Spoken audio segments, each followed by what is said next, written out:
जीतने के बाद क्या करते थे, वहाँ की कितनी संपदाएं हैं, क्या क्या वहाँ पर सुविधाएं उपलब्ध हैं, सब चीज़ के बारे में क्या करते थे, नॉलेज करते थे। अपने पास पूरा लेखा जोखा उसका रखते थे कि कितने हाथी हैं, कितने घोड़े हैं, हमारे सैनिक कितने हैं, कितने सैनिकों की और ज़रूरत होगी अगर दूसरे राज्य पे हमला करें। तो इस सब चीज़ों का जो कैलकुलेशन होता था वो इसी में होता था, साइंस ऑफ स्टेटक्राफ्ट। ठीक है, तो एक तरह के स्टैटिस्टिक पहले ज़माने में, प्राचीन समय में एक कला था, शासन करने की कला। कैसे हम शासन कर सकते हैं और जनता हमसे खुश रहे और हम दूसरे राज्यों पर जल्दी से कब्जा कर पाएँ, अपने साम्राज्य को बढ़ा सकें। ये सब चीज़ का जो कला था वही था स्टैटिस्टिक पहले ज़माने में, जिसको इस नाम से जाना जाता है। ठीक है, अभी इसमें कुछ मैं बहुत ज़्यादा डीलिंग पे नहीं जाऊँगा, कुछ कुछ पॉइंट मैं बताऊँगा, उस चीज़ को याद रखना ताकि एग्ज़ाम में लिखने के काम आए। ठीक है, तो प्राचीन समय में अलग अलग भाषाओं में इसको क्या क्या कहा जाता था ये बताते हैं। पहला है लैटिन भाषा में इसको कहा जाता था स्टेटस। ठीक है,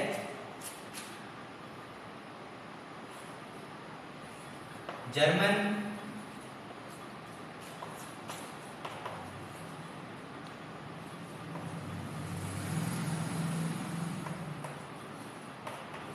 स्टैटिस्टा। ठीक है, स्टैटिस्टा।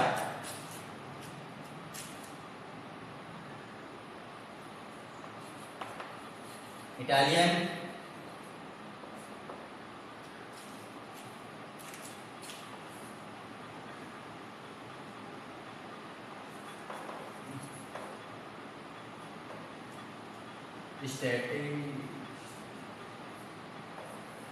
ठीक है, स्टैटिस्टिक।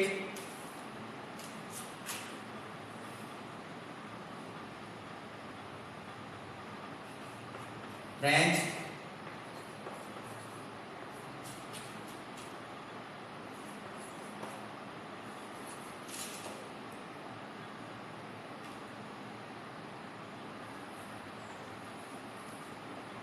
ठीक है, फ्रेंच वाले स्टैटिस्टिक। ठीक है, तो ये अलग अलग भाषाओं में इसको डिफाइन किया जाता था वहाँ के लोगों द्वारा। तो ये सब क्या है, लैटिन भाषा में स्टेटस बोलते थे, जर्मन में स्टैटिस्टा, इटालियन में स्टैटिस्टिक। स्पेलिंग देखोगे थोड़ा सा इससे मिलता जुलता है। तो इस प्रकार से अलग अलग भाषाओं में अलग अलग वर्ड यूज किया जाता था, लेकिन इन सभी का मतलब क्या था, इन सभी का मतलब एक ही था सभी भाषाओं में, वो है राजनीतिक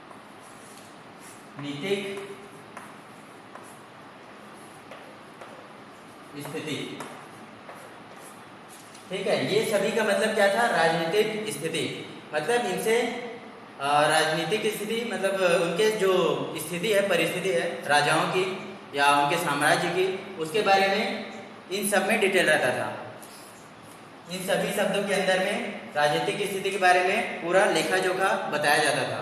ठीक है, तो ये अलग अलग भाषाएं हैं और इन भाषाओं को अलग अलग भाषाओं में क्या क्या बोला जाता था, इसको याद करने के लिए मैं एक शॉर्टकट ट्रिक बनाया था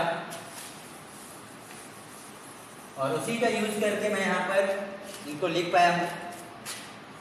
ट्रिक को देख लेना। और एक चीज़ गलती, टेस्ट में सब नहीं, कुछ लोग टेस्ट में इस चीज़ को डायरेक्टली लिख दिए हैं, तो वहाँ पर उसको लिखने की ज़रूरत नहीं है। ठीक है, अभी जो मैं लिख रहा हूँ ये ट्रिक है और ट्रिक को नहीं लिखोगे। वो ट्रिक सिर्फ इसके लिए है कि आप अपने मीनिंग, स्टैटिस्टिक का जो मीनिंग लिखोगे या उसका प्रस्तावना लिखोगे तो उसमें यूज कर सको।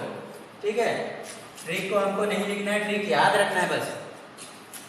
तो इसमें ट्रिक में बनाया था इधर के स्टार्टिंग के वर्ड और उधर के लास्ट के वर्ड, क्योंकि बीच वाले तो पूरे सेम टू सेम है, इसलिए लास्ट के वर्ड को मैं यूज किया और इधर के फर्स्ट के, ताकि स्टार्टिंग से हमको समझ में आ जाए कि कौन सा लैंग्वेज है। तो लॉस LAUS, ठीक है, LAUS, लॉस, बीटा,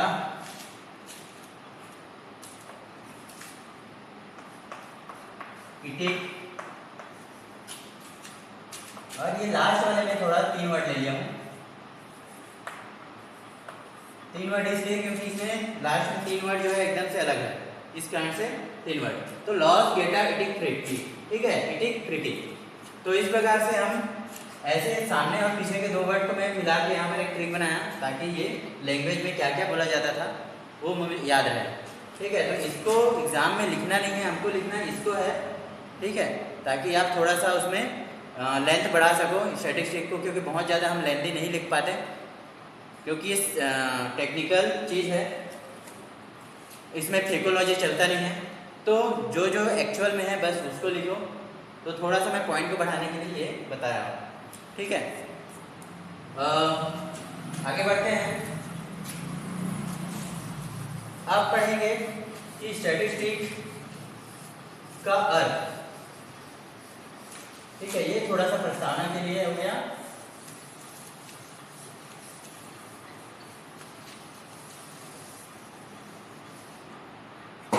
तो मीनिंग देखेंगे। मीनिंग 2 प्रकार से बताया गया है,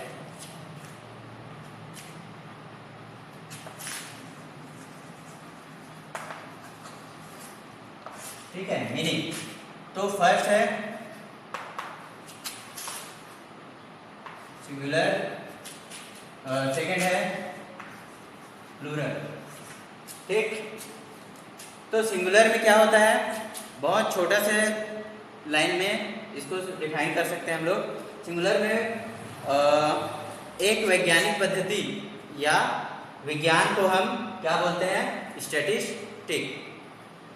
अच्छा, एक चीज छूट गया कि स्टैटिस्टिक वर्ड अब आया कब, अभी मीनिंग को नहीं लिखना। स्टैटिस्टिक आया कब ये वर्ड, क्योंकि पहले तो इसे साइंस ऑफ स्टेटक्राफ्ट बोला जाता था। तो ये वर्ड आया 1749 में। किसके द्वारा लाया गया, गॉटफ्राइड एकेनवॉल, ठीक है। गॉटफ्राइड एकेनवॉल नाम लिख रहा हूं, आप लोग ऐड कर लेना, पहले छूट गया था मुझसे, गॉटफ्राइड, ठीक है। थोड़ा मिटा देता हूं ताकि लिख लूं, गॉटफ्राइड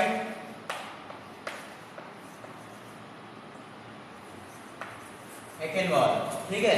ये नाम है उस साइंटिस्ट का जिन्होंने ये वर्ड दिया स्टैटिस्टिक्स, ठीक है। कब दिया, 1749 में, गॉटफ्राइड एकेनवॉल। नोट कर लेना।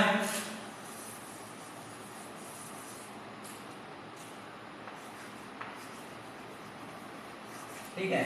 तो स्टैटिस्टिक का मीनिंग सिंगुलर सेंस में क्या होगा और प्लूरल सेंस में क्या होगा। तो इसको क्या बोला अभी सिंगुलर सेंस में कि स्टैटिस्टिक या सांख्यिकी, सांख्यिकी क्या है, एक वैज्ञानिक पद्धति है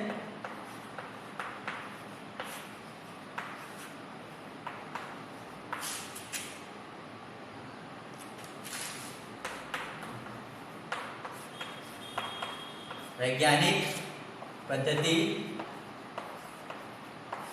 या विज्ञान है,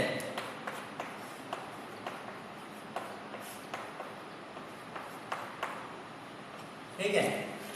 तो यह है सिंगुलर सेंस में। अब वैज्ञानिक पद्धति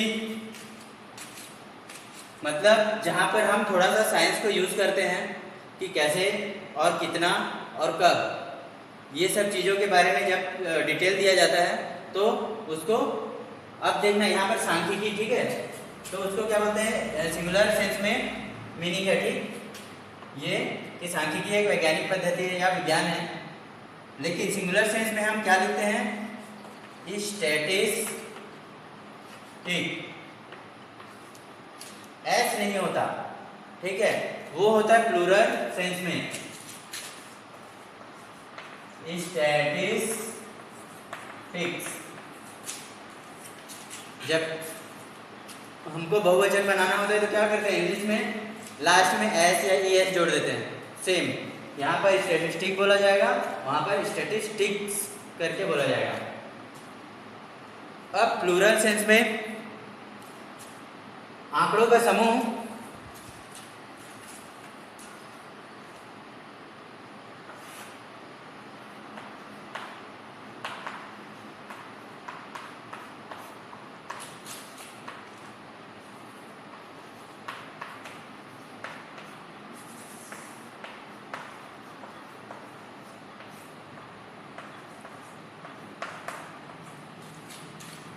सांख्यिकी जो है आंकड़ों का समूह है जिससे उनके संकलन, वर्गीकरण,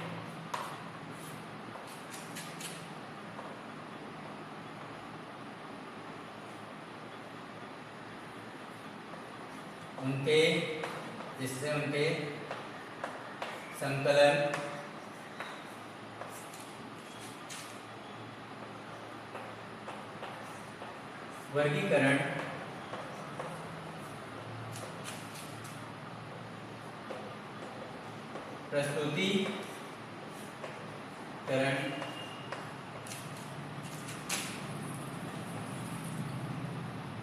तथा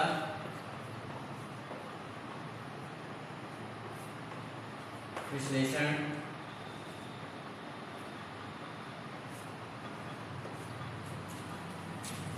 का बोध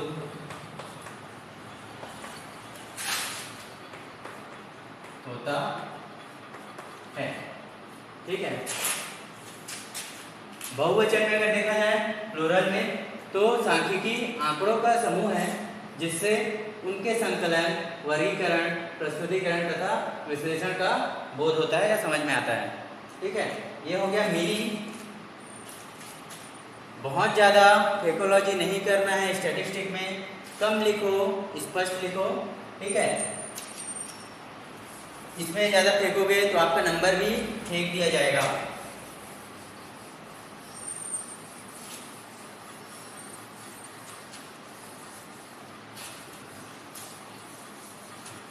इसके बाद देखेंगे हम थोड़े से डेफिनेशन। वैसे तो आपको बुक में बहुत सारे डेफिनेशन मिल जाएंगे अच्छे, पर मेरे नज़र में कुछ डेफिनेशन है जो मुझे अच्छे लगे।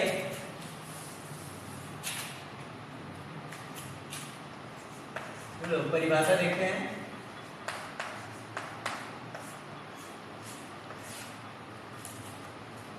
तो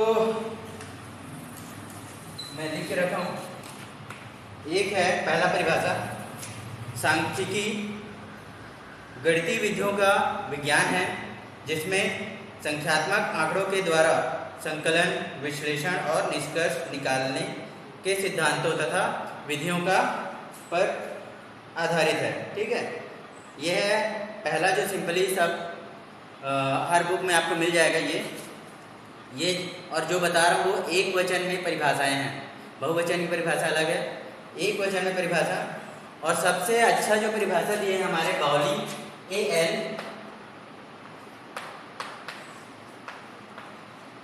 बाउली, ठीक है, AL बाउली, इन्होंने बहुत छोटा परिभाषा दिया है जो आपके एग्जाम में लिखने के लिए बहुत अच्छा काम आएगा। एक तो इन्होंने कहा है कि गणना का विज्ञान ही सांख्यिकी है। दूसरा, ठीक है, ये पहला हुआ। दूसरा है औसत का विज्ञान ही सांख्यिकी है। ठीक है, इसी प्रकार एक और परिभाषा है जिसके राइटर तो नहीं पता है, ये है संख्यात्मक आंकड़ों का समूह ही सांख्यिकी है।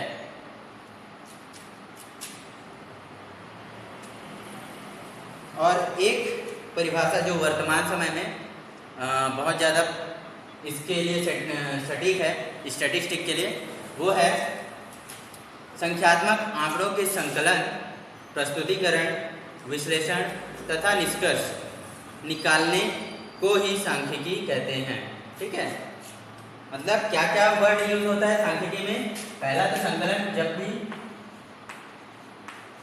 संकलन, हम जब भी स्टैटिस्टिक में जाएंगे तो हमको सबसे पहला क्या होता है, डेटा को हम क्या करते हैं, इकट्ठा करते हैं, मतलब संकलन करते हैं। ठीक है, collection of data, first point. दूसरा पॉइंट है, अब है प्रस्तुतिकरण।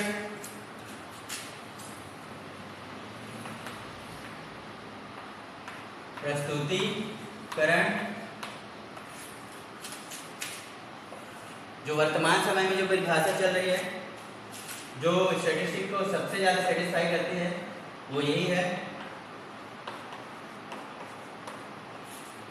बस इन 4 वर्ड को याद रखो तो ये परिभाषा बन जाएगा। और याद रखना अभी जितने परिभाषा बताए वो सब एक वचन में यूज होते हैं। ठीक है, तो डेटा का संकलन करना है पहले, collection of data, presentation of data, ठीक है। हमने क्या क्या किया, कैसे कैसे उसमें डेटा को कलेक्ट किया, सब चीज़ का प्रेजेंटेशन, ठीक है। उसके बाद विश्लेषण मतलब एनालिसिस। और एनालिसिस कब करोगे, जब कैलकुलेट करोगे। कैलकुलेट करने के लिए स्टैटिस्टिक हमको मेथड देते हैं, बहुत सारे फार्मूला देता है, ठीक है। फिर उसके बाद एनालिसिस करने के बाद हम क्या करते हैं, लास्ट में उसका रिजल्ट बताते हैं कि ये हुआ और ये हमको प्राप्त हुआ। तो ये सब हो गया। तो इन चारों वर्ड से मिलकर क्या बन रहा है, स्टैटिस्टिक कंप्लीट होता है। तो ये एक वचन की परिभाषाएं हैं। ऐसे ही बहुवचन में भी परिभाषाएं हैं।